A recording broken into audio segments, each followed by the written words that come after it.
ನಮಸ್ಕಾರ ಸ್ನೇಹಿತರೆ, ಇದೀಗ ತಾನೇ ಬಂದಿರುವ ರಾಜ್ಯದ ಮುಖ್ಯವಾದ ಮಾಹಿತಿಗಳು. ಟ್ಯಾಕ್ಸ್ ಉಳಿಸಲು ಮನೆ ಅಳತೆ ತಪ್ಪು ನೀಡಿದವರ ವಿರುದ್ಧ ಈ ಖಾತಾ ಜೊತೆಗೆ ಮನೆ ಸೀಜ್ ಮಾಡಲು ಮುಂದಾದ ಅಧಿಕಾರಿಗಳು. ಮನೆ ಕಟ್ಟುವರಿಗೆ ಶಾಕಿಂಗ್ ಸುದ್ದಿ. ಮತ್ತೊಂದೆಡೆಯಲ್ಲಿ ಹಾಸನ ಜಿಲ್ಲೆಯಲ್ಲಿ ನಡೆದಂತ ಸಭೆಯಲ್ಲಿ ಮುಖ್ಯಮಂತ್ರಿ ಸಿದ್ದರಾಮಯ್ಯನವರು ಗರಂ ಆಗಿದ್ದಾರೆ. ಶಿವಲಿಂಗೇಗೌಡರನ್ನು ಮಂತ್ರಿಯನ್ನಾಗಿ ಮಾಡಿ ಎಂದು ಕೂಗಿದಂತ ಬೆಂಬಲಿಗರ ವಿರುದ್ಧ ಸಿಟ್ಟಾದ ಸಿದ್ದರಾಮಯ್ಯನವರು. ಮತ್ತೊಂದೆಡೆಯಲ್ಲಿ ಡಿಕೆ ಶಿವಕುಮಾರ್ ಅವರ ಪ್ರತಿಕ್ರಿಯೆ. ವಿಡಿಯೋನ ಸ್ವಲ್ಪನೂ ಸ್ಕಿಪ್ ಮಾಡಬೇಡಿ. ಇನ್ನು ರಾಜ್ಯದ ಬಿಪಿಎಲ್ ಪಡಿತರ ಚೀಟಿದಾರರಿಗೆ ಮತ್ತೆ ಶಾಕ್ ಕೊಟ್ಟ ಆಹಾರ ಸಚಿವ ಕೆ.ಎಚ್. ಮುನಿಯಪ್ಪ ಅವರು ಮಾಧ್ಯಮಗಳ ಮುಂದೆ ಬಿಪಿಎಲ್ ಕಾರ್ಡು ಪರಿಷ್ಕರಣೆ ಬಗ್ಗೆ ಶಾಕಿಂಗ್ ಹೇಳಿಕೆ. ಎಲ್ಲ ಮಾಹಿತಿ ನೋಡೋಣ. ಇನ್ನು ಕರ್ನಾಟಕದಾದ್ಯಂತ 1 ವಾರಗಳ ಕಾಲ ಭಾರೀ ಬಿರುಗಾಳಿ ಜೊತೆಗೆ ಅಬ್ಬರದ ಮಳೆಯಾಗಲಿದೆ ಎಂದು ಹವಾಮಾನ ಇಲಾಖೆಯಿಂದ ಮುನ್ಸೂಚನೆ. ಕೆಲವು ಜಿಲ್ಲೆಗಳಿಗೆ ರೆಡ್ ಅಲರ್ಟ್ ಘೋಷಣೆ ಮಾಡಿದರೆ ಇನ್ನು ಕೆಲವು ಜಿಲ್ಲೆಗಳಿಗೆ ಆರೆಂಜ್ ಮತ್ತು ಯೆಲ್ಲೋ ಅಲರ್ಟ್ ಘೋಷಣೆ. ಎಲ್ಲ ಸುದ್ದಿಗಳನ್ನು ಡೀಟೇಲ್ ಆಗಿ ನೋಡೋಕ್ಕಿಂತ ಮೊದಲು ನೀವು ನಮ್ಮ ಚಾನಲ್ಗೆ ಮೊದಲು ಬಾರಿ ಭೇಟಿ ಕೊಡ್ತಾ ಇದ್ರೆ ಸಬ್ಸ್ಕ್ರೈಬ್ ಬಟನ್ ಮೇಲೆ ಕ್ಲಿಕ್ ಮಾಡ್ತಾ ಪಕ್ಕದಲ್ಲಿ ಗಂಟೆ ಕಾಣಿಸುತ್ತೆ, ಅದು ಕೂಡ ಒತ್ತಿ. ಇದರಿಂದ ಎಲ್ಲ ಮುಖ್ಯವಾದ ಮಾಹಿತಿಗಳು ನಿಮಗೆ ಸಿಗುತ್ತವೆ. ವಿಡಿಯೋಗೆ ಲೈಕ್ ಮಾಡಿ ಮತ್ತು ವಿಡಿಯೋ ಪೂರ್ತಿಯಾಗಿ ನೋಡಿ. ಹೌದು ಸ್ನೇಹಿತರೆ, ಇದೀಗ ಬಿಬಿಎಂಪಿ ಇಲಾಖೆ ಅಧಿಕಾರಿಗಳು ಎಲ್ಲ ಮನೆ ಮಾಲೀಕರಿಗೆ ಎಚ್ಚರಿಕೆ ಕೊಟ್ಟಿದ್ದಾರೆ. ಹೌದು, ಇಂದು ಪ್ರತಿಯೊಬ್ಬರು ತಮ್ಮದೇ ಆದ ಸ್ವಂತ ಮನೆಯಲ್ಲಿ ವಾಸ ಮಾಡಬೇಕು ಎಂಬ ಆಸೆಯನ್ನ ಇಟ್ಟುಕೊಂಡಿರುತ್ತಾರೆ. ಒಂದು ಮನೆ ಕಟ್ಟಬೇಕಂದ್ರೆ ಸಾವಿರಾರು ಕೆಲಸಗಳನ್ನ ಮಾಡಬೇಕಾಗುತ್ತೆ. ಸರ್ಕಾರಕ್ಕೆ ಪರ್ಮಿಷನ್ ಜೊತೆಗೆ ಹಲವು ಮಾಹಿತಿಗಳ ಒಂದು ದಾಖಲೆಗಳನ್ನ ಕೊಡಬೇಕಾಗುತ್ತೆ. ಇದೇ ಒಂದು ಹಿನ್ನೆಲೆಯಲ್ಲಿ ಒಂದು ಶಾಕಿಂಗ್ ಸುದ್ದಿ ಬಂದಿದೆ. ಹೌದು, ನೀವು ಕಟ್ಟಿರುವ ಮನೆ ಬಗ್ಗೆ ಸರ್ಕಾರಕ್ಕೆ ಏನಾದರೂ ತಪ್ಪು ಮಾಹಿತಿ ನೀಡಿದರೆ ನಿಮ್ಮ ವಿರುದ್ಧ ಕ್ರಮ ತೆಗೆದುಕೊಳ್ಳಲಾಗುವುದು.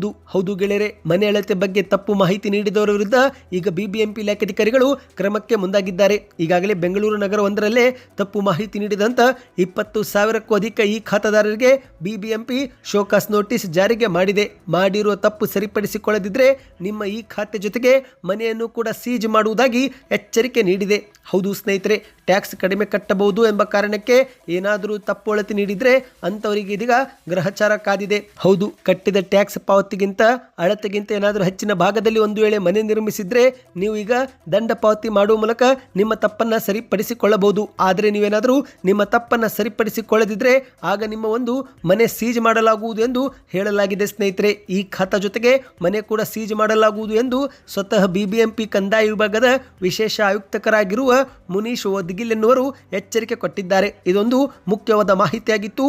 ಇನ್ನಿದೀಗ ಎರಡನೇ ಮುಖ್ಯವಾದ ಮಾಹಿತಿಗೆ ಹೋಗೋಣ.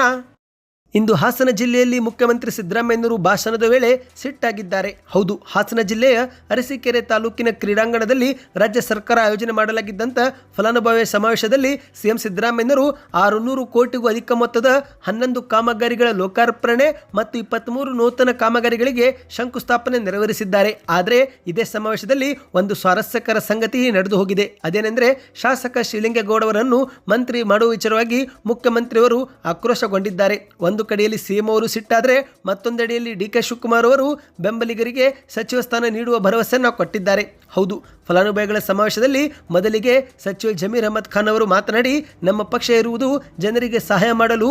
ನಾನು ಕೈ ಮುಗಿತೀನಿ ಸಿಎಂ ಮತ್ತು ಡಿಸಿಎಂ ಅವರೇ, ಆದಷ್ಟು ಬೇಗ ಶಿವಲಿಂಗೇಗೌಡರನ್ನ ಮಂತ್ರಿ ಮಾಡಿ ಎಂದು ವೇದಿಕೆ ಮೇಲೆ ಮನವಿಯನ್ನ ಮಾಡಿದ್ದಾರೆ. ಇದೇ ಒಂದು ಮನವಿ ಹಿನ್ನೆಲೆಯಲ್ಲಿ ಕಾರ್ಯಕ್ರಮಕ್ಕೆ ಬಂದಿದ್ದಂಥ ಶಿವಲಿಂಗೇಗೌಡ ಬೆಂಬಲಿಗರು ಕೂಡ ಮಂತ್ರಿ ಮಾಡಲೇಬೇಕು ಎಂದು ಕೂಗಾಡಿದ್ದಾರೆ. ಇದೇ ವೇಳೆ ಮಾತನಾಡಿದಂಥ ಡಿಕೆ ಶಿವಕುಮಾರ್ ಅವರು ಅರಸೀಕೆರೆ ಶಾಸಕರಾಗಿರುವ ಶಿವಲಿಂಗೇಗೌಡ ಅವರು ಉತ್ತಮ ಕೆಲಸ ಮಾಡಿದ್ದಾರೆ. ಇಂತಹ ಶಾಸಕರು ಎಲ್ಲೆಡೆ ಇದ್ರೆ ಹೆಚ್ಚಿನ ಸ್ಥಾನವನ್ನು ನಾವು ಸುಲಭವಾಗಿ ಗೆಲ್ಲಬಹುದು. ಇಂದು ಶಿವಲಿಂಗೇಗೌಡವರನ್ನ ಮಂತ್ರಿ ಮಾಡಿ ಎಂದು ನೀವು ಮನವಿ ಮಾಡಿದ್ದೀರಿ. ಆಯ್ತು ನೋಡೋಣ, ಮಾಡ್ತೀನಿ ಬಿಡ್ರಿ, ಅದೆಲ್ಲ ಅಷ್ಟು ಸುಲಭವಾಗಿ ಅಂಗಡಿಯಲ್ಲಿ ಸಿಗೋಲ್ಲ ಎಂದು ಭರವಸೆಯನ್ನ ನೀಡಿದ್ದಾರೆ. ಇನ್ನು ಕೊನೆಗೆ ಸಮಾವೇಶ ಅಧ್ಯಕ್ಷತೆ ವಹಿಸಿ ಸಿಎಂ ಸಿದ್ದರಾಮಯ್ಯನವರು ಭಾಷಣ ಮಾಡಲು ಮುಂದಾಗುತ್ತಿದ್ದಂತೆ ಆಗ ಮತ್ತೊಮ್ಮೆ ಶಿವಲಿಂಗೇಗೌಡವರ ಬೆಂಬಲಿಗರು ಮಂತ್ರಿ ಮಾಡಿ ಎಂದು ಜೋರಾಗಿ ಕೂಗಾಡಿದ್ದಾರೆ. ಆಗ ಸಿಟ್ಟಾದಂತ ಸಿಎಂ ಸಿದ್ದರಾಮಯ್ಯನವರು ಸುಮ್ಮನೆ ಕುಳಿತುಕೊಳ್ಳಿ ಎಂದು ಗದರಿದ್ದಾರೆ. ಆದರೂ ಕೂಡ ಜನರು ಕೂಗುತ್ತಿರುವುದನ್ನು ಕಂಡು ಆಕ್ರೋಶಗೊಂಡು ಸಿಎಂ ಸಿದ್ದರಾಮಯ್ಯನವರು ತಮ್ಮ ಭಾಷಣವನ್ನ ಅರ್ಧಕ್ಕೆ ಮೊಟಕುಗೊಳಿಸಿ ತಮ್ಮ ಕುರ್ಚಿಯತ್ತ ಆಗಮಿಸಿದ್ದಾರೆ. ಇದೇ ಸಂದರ್ಭದಲ್ಲಿ ಸಿಎಂ ಸಿದ್ದರಾಮಯ್ಯ ಅವರನ್ನು ಸಚಿವ ರಾಜಣ್ಣ ಮತ್ತು ಶಾಸಕ ಲಿಂಗೇಗೌಡ ಅವರು ಸಮಾಧಾನಗೊಳಿಸಿದ್ದಾರೆ. ನಂತರ ಮತ್ತೆ ಮುಖ್ಯಮಂತ್ರಿ ಅವರು ತಮ್ಮ ಭಾಷಣವನ್ನ ಮುಂದುವರೆಸಿದ್ದಾರೆ. ಶಿವಲಿಂಗೇಗೌಡವರನ್ನು ಮಂತ್ರಿ ಮಾಡುವುದು ನಾನಲ್ಲ, ಹೈಕಮಾಂಡ್. ಅದೇನಿದ್ರು ಹೈಕಮಾಂಡ್ನವರ ನಿರ್ಧಾರ. ಇಂದು ಶಿವಲಿಂಗೇಗೌಡವರು ಮಂತ್ರಿಯಾಗಲು ಎಲ್ಲ ಅರ್ಹತೆ ಹೊಂದಿದ್ದಾರೆ. ಅವರ ವ್ಯಕ್ತಿತ್ವ ಗಮನಿಸಿ ಕರೆಸಿ ನೀವು ಅವರನ್ನು ಇಲ್ಲಿ 4 ಬಾರಿ ಗೆಲ್ಲಿಸಿಕೊಟ್ಟಿದ್ದೀರಿ. ಆದರೆ ಎಲ್ಲ ವಿಚಾರಗಳನ್ನು ಇಲ್ಲಿ ಬಹಿರಂಗವಾಗಿ ಹೇಳಲು ಆಗೋಲ್ಲ ಎಂದು ಸಿಎಂ ಅವರು ಹೇಳಿದ್ದಾರೆ.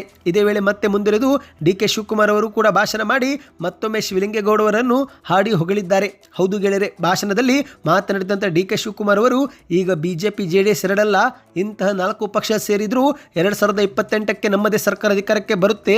ಶಾಸಕ ಶಿವಲಿಂಗೇಗೌಡ ಅವರು ಹೆಚ್ಚು ಕೆಲಸ ಮಾಡಿದ್ದಾರೆ. ಕನಕಪುರ ಕ್ಷೇತ್ರಕ್ಕಿಂತ ಅರಸೀಕೆರೆಗೆ ಅವರು ಹೆಚ್ಚು ಕೆಲಸ ಮಾಡಿದ್ದಾರೆ.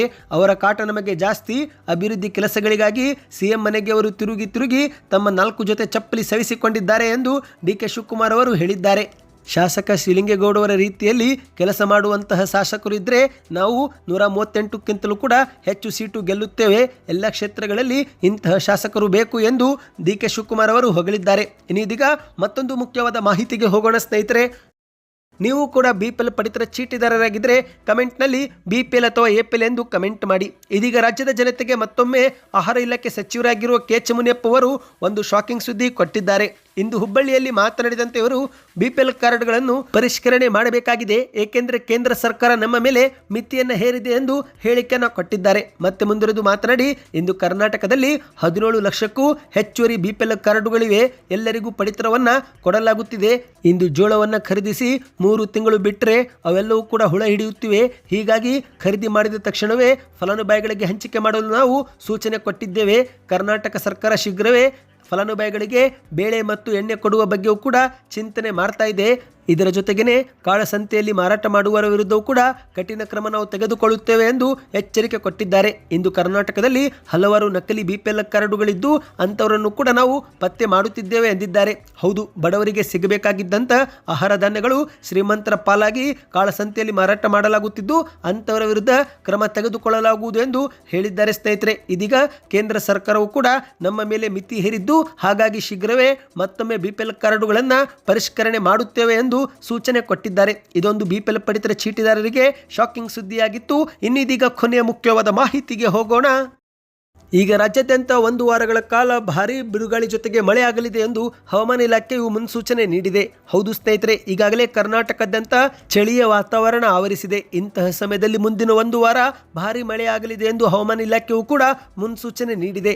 ಹೌದು, ಕರಾವಳಿ ಹಾಗೂ ಮಲೆನಾಡಿನಲ್ಲಿ ಭಾರೀ ಮಳೆ ಆಗಲಿದೆ ಎಂದು ಹವಾಮಾನ ಇಲಾಖೆ ಮುನ್ಸೂಚನೆ ನೀಡಿದ್ದು, ಇದರ ಜೊತೆಗೆ ಕೆಲವು ಜಿಲ್ಲೆಗಳಿಗೆ ರೆಡ್, ಯೆಲ್ಲೋ ಮತ್ತು ಆರೆಂಜ್ ಅಲರ್ಟ್ ಕೂಡ ಘೋಷಣೆ ಮಾಡಿದೆ. ಹೌದು, ಮೊದಲಿಗೆ ದಕ್ಷಿಣ ಕನ್ನಡ, ಉಡುಪಿ ಜಿಲ್ಲೆಗಳಿಗೆ ರೆಡ್ ಅಲರ್ಟ್ ಘೋಷಣೆ ಮಾಡಿದರೆ ಇತ್ತ ಉತ್ತರ ಕನ್ನಡ, ಚಿಕ್ಕಮಗಳೂರು ಮತ್ತು ಶಿವಮೊಗ್ಗ ಜಿಲ್ಲೆಗೆ ಆರೆಂಜ್ ಅಲರ್ಟ್ ಎಂದು ಘೋಷಣೆ ಮಾಡಲಾಗಿದೆ. ಉಳಿದ ಜಿಲ್ಲೆಗಳಾಗಿರುವ ಹಾಸನ, ಕೊಡಗು, ದಾವಣಗೆರೆ, ಯಾದಗಿರಿ, ಬಳ್ಳಾರಿ, ವಿಜಯಪುರ, ಕೊಪ್ಪಳ, ಯಲಬುರ್ಗಿ, ರಾಯಚೂರು, ಧಾರವಾಡ, ಗದಗ, ಬೀದರ್, ಬೆಳಗಾವಿ ಜಿಲ್ಲೆಗಳಿಗೆ ಯೆಲ್ಲೋ ಅಲರ್ಟ್ ಎಂದು ಘೋಷಣೆ ಮಾಡಲಾಗಿದೆ.